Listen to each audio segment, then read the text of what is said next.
Okay, so I guess you guys are probably wondering what that subscription question was about, and I'm going to tell you here. It's about something called, let's make do this,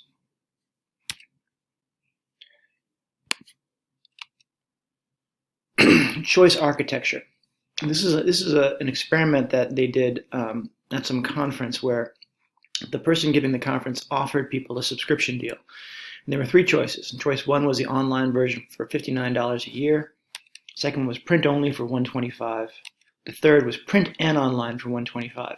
And when the guy offered this deal to people at the conference, most people took the online only for $59 a year. But the guy wanted to make more money. So the next time he gave this choice, what he did was he got rid of choice two, because that's the one where it's just print, and no one chose choice two because why would you choose choice two and just get print? You choose choice three and get print and online for the same price. So the question was, what happens if he gets rid of choice two? Now remember, when there were three choices, most people chose the first one. When they got rid of choice two, more people chose choice three. So just by getting rid of the middle choice, they made people think that they were getting an extra deal, and more people chose choice three than choice one.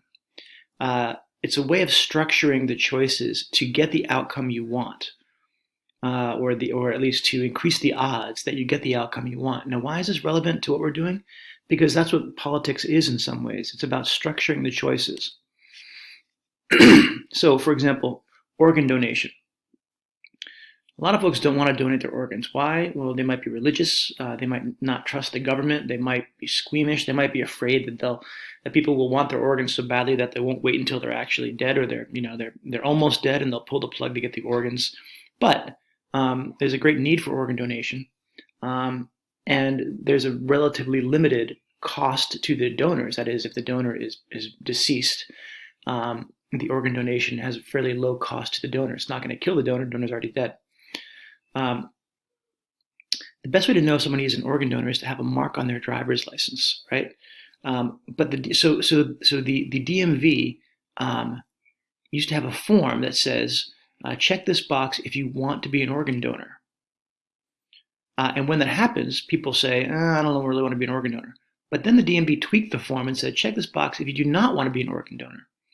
And people stopped checking the box. So people opted in some ways without really even realizing it, right? It was more like it was easier to do nothing and become an organ donor than it was to do something and not become an organ donor. So the cost, all the things people were worried about weren't worth them checking the box.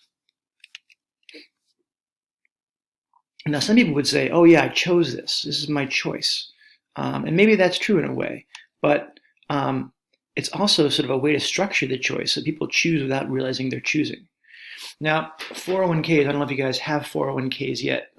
They're a pretty common facet of employment life these days. They're retirement accounts where a percentage of your pre-tax earnings are invested. And those investments grow over time so that when you retire, you have more money on which to live. Now, the US economic system wants 401ks because the cost to society of having older people who don't have any money is enormous. There are medical bills, there's housing bills, there's nursing bills. All kinds of expenses can be incurred later in life when most people stop working and they still have to pay bills. If they can't afford to pay those bills, then our society picks up a lot of that cost. So as a societal whole, 401ks are thought to be good. They're a way of letting people kind of, not forcing them, but letting them save money so that down the road they're able to pay their way when they're older. But a lot of folks don't put their money into 401ks. They want more money now. They'd rather have their full paycheck and not take a percentage of it and put it into some sort of future retirement money. And some people have to pay bills now. Some people have to buy food now. Some people have rent that is so high that they can't afford to put money into a 401k. But if you think about it, right, let's say your first job out of Westfield State is as a paralegal at the law office of David Fromm, and you're making $60,000 a year. That's a pretty good salary for a paralegal in Western Mass. That's $5,000 a month before taxes. Now, the law office of David Fromm is very successful. and I offer a 401k matching program. And what that means is that I will match 10% of your salary that you put into your 401k, right? That means that if you invest in a qualified 401k, I'll match up to 10% of your salary. So if you invest the max, then you're investing $6,000 annually, which means your annual take-home pay isn't $60,000, but $54,000. And each month you don't get $5,000, you get $4,500 before taxes. That's not insignificant for a lot of people, right? You might not want to wait to not get that $500 before taxes, but right?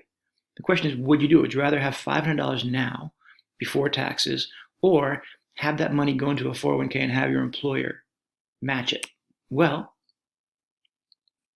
your annual 401k contribution, if your employer matches it, is $12,000, right? Because you're putting in $6,000 a year, and I'm matching $6,000, which means that every year, while your annual salary is $60,000, you're actually making $66,000. You're making more money because you're maxing out the employer match contribution to your 401k, right? People leave money on the table and they don't do this. And it's for reasons that we talked about, for reasons like they need more money now, they can't afford to do it. But how can society encourage a different choice? Well, they could put opt-out forms like with the organ donors. They can up the amount that employers will match. They can up the amount that gets invested, or up the amount of returns on the 401k plans. It's all because this is a way of encouraging people to make choices that will be beneficial to society and to the people. The Affordable Care Act, this was a huge deal. We're talking now almost 12 years ago, I guess. So before you guys were really adults, probably a lot of you were really adults. But the Affordable Care Act was President Obama's signature health care act that required everybody in America to either have health insurance or pay a penalty, right? The penalty was $95 a year. Now, why did he want this? Was this a liberal idea or a conservative idea? Actually, it was a conservative idea, and Mitt Romney, who's now the Republican senator from Utah, was then the governor in Massachusetts, and he created what was called Romney Care, which was exactly this. You were required to have health insurance in Massachusetts. You still are required to have health insurance in Massachusetts. Now, the reason that we require people to have health insurance isn't just so that they kind of have an incentive to be healthy, but it's because if they're not healthy, there is a cost that we bear, that the public bears. You don't believe me? What happens if you get hit what happens if an uninsured person gets hit by a car? Do we let them die? No, we don't. We provide emergency care for them. They go to the hospital and they get fixed up. If you get hit by a car by somebody who does not have insurance, we still take care of you, but then your insurance pays. And when your insurance pays, your premiums go up. The kind of universal premiums go up for everybody else. If you don't have health insurance, you're less likely to go to the doctor every year and get shots. You're less likely to get the flu shot. You're less likely to get that some rash checked out or some bump checked out. And there could be serious long-term health consequences, which cost a lot more money if you don't deal with them early. So having basic healthcare insurance means that less people get sick, and that our society as a whole is less on the hook for all of the expenses that they will incur in the richest country in the world, America, right?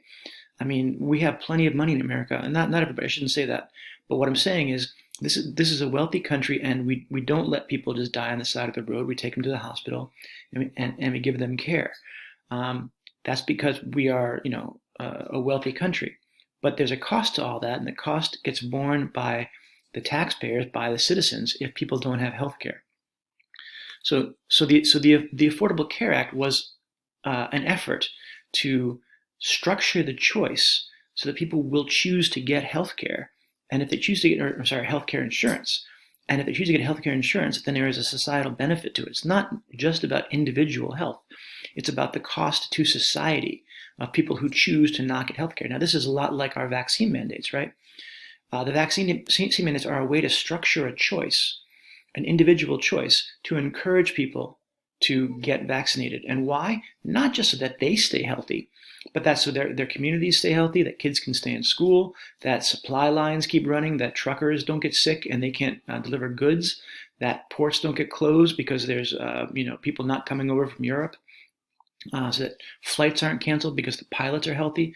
So all kinds of things that go into the societal good, and that's why vaccine mandates are an example of a choice architecture structure. What does this got to do with our class? Well, I've just told you. I mean, that a lot of what politics is about social psychology, trying to understand and influence the way people make decisions, or at least think that they do.